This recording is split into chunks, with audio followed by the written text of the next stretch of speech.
Assalamualaikum warahmatullahi wabarakatuh. Nama saya Muhammad Isamuddin. Saya dari Prodi Manajemen. Di sini saya akan mempresentasikan tentang obligasi dan valuasinya. Yang pertama, definisi valuasi obligasi. Valuasi adalah proses analisis untuk menentukan proyeksi nilai atau nilai terkini dari sebuah perusahaan. Perhitungan nilai perusahaan tersebut biasanya dilakukan dengan mengukur jumlah keseluruhan aset dari perusahaan.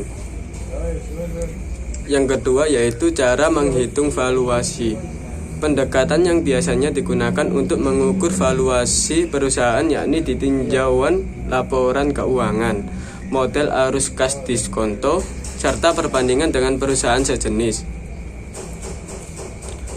Kapitalisasi pasar. Kapitalisasi pasar atau market capitalization atau market cap adalah cara termudah mengetahui perhitungan valuasi perusahaan.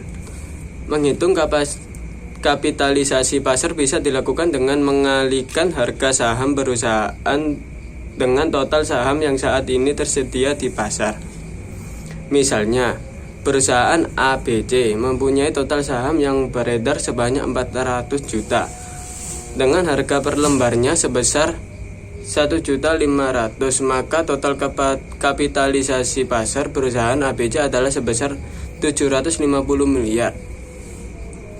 Profit multiplier. Profit multiplier dianggap sebagai salah satu cara paling akurat untuk menggambarkan valuasi sebuah perusahaan lantaran laba perusahaan adalah salah satu indikator utama mengenai kondisi keuangan perusahaan ketimbang pendapatan perusahaan secara keseluruhan. Cara perhitungan valuasi perusahaan lewat profit multiplier yakni dengan mengalihkan profit perusahaan. Discounted cash flow. Metode menghitung dengan discounted cash flow atau DCF dilakukan dengan menggunakan proyeksi arus kas di masa yang akan datang. Dalam hal ini, aspek inflasi menjadi faktor penting dalam menentukan valuasi terkini dari sebuah perusahaan.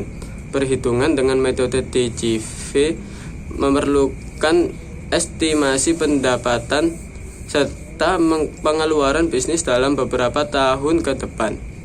Dari situ, kamu bisa memperoleh arus kas bersih. Selanjutnya, perhitungan discount rate yang akurat setiap tahun untuk memperoleh valuasi perusahaan bersih dari profit di masa depan. Di waktu yang sama, kamu memperoleh discounted cash flow. Yang ketiga yaitu imbal hasil obligasi. Yield atau imbal hasil obligasi merupakan pendapatan yang diterima oleh pemegang obligasi dan salah satu tolak ukur yang digunakan oleh investor untuk memantau perkembangan pasar obligasi pemerintah. Yield atau imbal hasil dihitung secara tahunan, meski ada pula yang menghitung yield secara kuartalan atau bulanan. Selain itu, yield juga biasanya bisa dilihat dari kenaikan harga saham secara historis, sehingga yield bisa menjadi pertimbangan Anda untuk memutuskan membeli sebuah aset investasi. Salah satunya yakni saham.